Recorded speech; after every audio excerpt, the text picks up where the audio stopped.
I'm really excited today to be joined by some of the greatest brands in technology.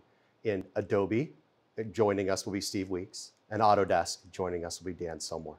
They'll be talking today about the challenges and opportunities that the last 18 months have provided, and then also the road ahead as we look to the future.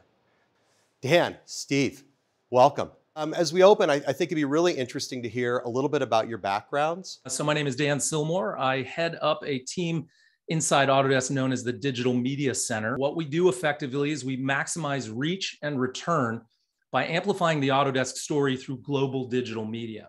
Steve, can you tell us a little bit about your role at Adobe and background there? I oversee what we call our performance marketing group for the Adobe Document Cloud business. And our objective is fairly simple. It's generate revenue.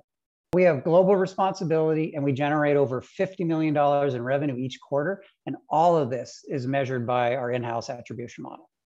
I'm really curious at how over the last 12 to 18 months, each of you have weathered all of the adversity that we've seen with COVID certainly, and then the opportunities that's presented inside of the technology vertical. From an Adobe perspective, we did see a shift in our audience behavior. Our company is really about changing the world through digital experiences. And as people had to stay home during the pandemic, they chose to be more creative. They chose to be more productive. And while we saw an increase in demand for our products, we didn't just sit still. We had to adapt to the changes in the environment. That's really great, Steve. Dan, what have you seen on the Autodesk side? We were also positioned pretty well for all these folks who were at home, going onto their machines or mobile devices and starting to explore options from their new home environment. We saw the decision-making cycle shortened in a couple of key ways. In some places, as much as 20, 30%. But what we've seen post-COVID, particularly lower funnel, is a big increase in the amount of traffic that we're seeing referred by mobile devices. Can you talk a little bit about how you both are looking at audiences and how you're going to connect with those audiences? Basically staying relevant, trying to be where the audience is, right? So we saw some behaviors shift, but really kind of trying to move where the puck is, where the audience is, and learn along the way. The thing that was very important for us in all of this is just making sure that we were empathetic with our audience. And that was very important for us to make sure that we were on message and also just find out where does that message resonate in different channels and different formats. You really mentioned something there around messaging and the way that you were connecting with your customer set. Dan, did you make any changes in messaging at all early in the pandemic? In terms of being there, particularly in those early couple of quarters in the spring summer of last year, making our software more available. We had a number of programs running, easier access. Just to be there for, as a guiding hand, as a help to our customers. It was like last March or April of looking at every piece of creative and saying, what are we saying? Are we saying this in the right way? But at the same time, right, we did want to also tell people like, look, you still can be creative and you can still be productive, right? But you need to do it. You can do it on your terms. Would you both mind talking a little bit? Dan, you talked about the real importance of maximizing reach across your audience. Steve, I'm sure that is top of mind for you as well. We enjoy, from a marketing perspective, is we have an in-house attribution model. We have it for display, for search, for email. So for us, we can tell relatively quickly where we're seeing pockets of success and where we need to optimize to and optimize away from. And that can get down to message, that can get down to format, that can get down to audience. I would echo Steve, internal attribution, same idea. We've got an internal multi-touch attribution model as well. We look at things the same way. So, we're optimizing and maximizing, different, sort of set of KPIs, and we're trying to be more predictive. So with all of that, the need to optimize, the need to be predictive, the need to really understand, how your audience is moving in real time, day to day, and how to get that right messaging in front of them. Where does our partnership come in? Where does Quantcast come in? I think we've partnered for 7 or 8 years. So it's been a long time. And I would say that the thing that your team has really embraced with us is understanding that we have certain goals and certain objectives, And those goals and objectives are going to be different than Dan's goals and objectives and Autodesk's goals and objectives. And you work with us to find what is right for us and the solutions and the products and the tactics that are right for our business. And you keep iterating on that. I mean, we've come a long way from where we were 8 years ago, yet we still find opportunities. We still find ways to find the audience in a meaningful way for a good return, right? At the end of the day, as I mentioned earlier, our business is all about generating revenue.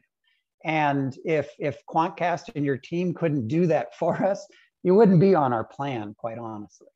I think is a big thing that jumps out for me, Travis, in my history with your team. You know, when I first started looking at this business on behalf of Autodesk, you know, we had lots of different teams potentially advertising to the same audience. We had conflicting messages. We might have 3 groups advertising to a single audience, you know, in display advertising, for example.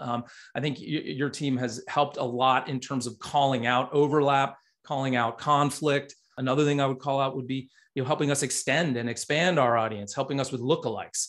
Also, to be specific, when we find an audience that has a propensity, you know, they've purchased one product, they're very likely to purchase this other, you know, sort of, you know, kind of workflow related product. Do you find your partnerships with your teams and vendor partners more important today, or the same, or maybe more in the past?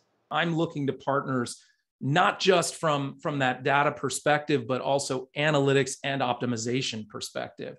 And so I see an increasing need, you know, to learn from others and understand best practices. The environment and the landscape is changing so much, and there's so much unknown that you have to rely on a tech partner to help navigate your way through that. And it's going to change again. You know, the other massive theme in our industry right now, the deprecation of the cookie. Can you both speak a little bit about how data plays a role in what you do every day in informing audiences, informing media decisioning, informing optimization, all of that? You know, we've got great first-party data. We've got a lot of information, you know, what folks are doing on our sites, what they're purchasing, whether they've attended an event, a webinar, downloaded a trial, all of that stuff. But it's the connecting of all of that, and plus the third-party platforms and everything else. There's definitely room for improvement on how do we connect it? How do we do it in a way that's respectful of privacy in the future? Data fuels our attribution model. Data fuels, you know, all of the decisioning we make. I think both of you really called out 2 pretty big challenges, right? So Dan called out the challenge of post third-party cookies. How do we get all of these pieces of tech to work together? We don't know what we don't know. We're doing a lot of listening too. We're listening to publishers, and we're listening to tech providers or data providers. The one thing that I do have confidence in the ad industry is we usually figure it out. One of the proactive things we'd be doing, presenting them with something relevant that makes them want to either be logged in with us or trialing with us, doing something other than navigating around anonymously.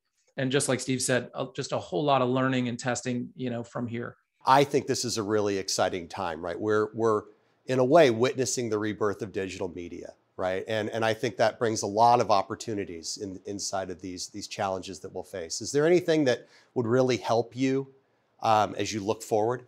Helping do this in a productive way is one thing I'm hoping happens as we evolve through this, you know, with that ultimate goal of being deeply relevant to the customer without violating privacy, of course. But we also know that they use our software. You know, they need us, we need them. We have to find a way to stay relevant in this equation. And so, you know, I'm hoping we can do that, you know, in a really productive way with partners. I guess, you know, as you said, Travis, I'm with you. I think this is exciting. I mean, I like, you know, trailblazing. I like navigating new areas. I kind of enjoy listening to see what other brands and what other ad tech and technology and publishers are doing. I don't know what ultimately what we're looking forward to, other than you know, all of us as brands in an industry acknowledging that, you know, let's try and figure it out together. There's this opportunity to really connect the dots. As I said before, connect the data, connect the dots, make it a connected experience for the customer. Everything is becoming more digital. Everything is becoming more seamless, but we've also got these privacy issues. We've also got deprecation and so forth. I'm really excited to prove it out. I want to have a couple of scenarios where we said, we were able to go from brand to demand, and we did it in a truly respectful way. And the customer benefited, we benefited, and here's the result. I'm excited for that. Yeah, I just have to say that, having spent the last 7 years as partners with both of you, we're really excited about going on this journey with you and about continuing to recreate digital media. Thank you both so much. Thank all of you for joining us, and I will now pass Nova back to Conrad.